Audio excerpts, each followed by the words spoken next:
I didn't know. I didn't have a plan for how it was going. I just knew that I needed to be in the headquarters because everybody senior was there. Yes. And probably my breakthrough came. I was doing a job where, I was quite junior. Again, I was 25. No, I was probably older than that, but still I was well below 30. Mm. And I was in charge of picking out the crudes and the products for a refinery in New Orleans. And unbeknownst to me, well, first of all, I asked my boss at the time when I took the job, like, what is it that would really, really impress you? I mean, what is it that you'd be thrilled about if I did in this job?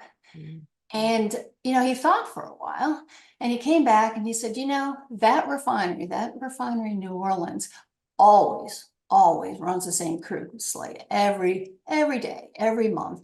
And when we go in the marketplace and buy it, everybody knows what we're going to buy. And we have no ability to get a good price. So I'd like you to expand their crude slate. So I thought, okay, that's a goal. And like I said, I'm goal oriented, so that worked.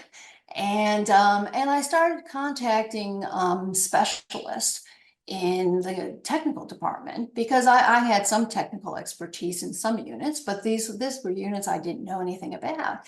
And said, okay, if this is their issue, what crudes are going to be a problem. So I worked all that out.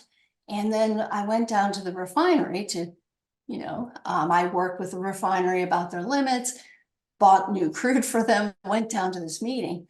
And in the meeting, unbeknownst to me, the vice president of refining decided to show up. So not only did I have the whole management of the refinery there, I also had the head of refining for the US.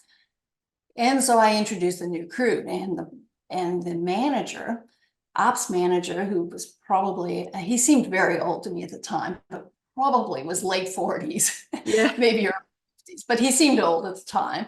And he said, we can't run that crude. Don't you understand? We run this, this, and this. And so I went through and I said, well, I went through every explanation. I answered all of his questions and I'd done all my homework. And at the end, he agreed that, yeah, there's no reason he can't run this crude. Mm. But that's when I got discovered, so to speak, in the BP world, the ability to not only stand up for what you believe in, but actually kind of change things really made an impression on the higher ups at the time.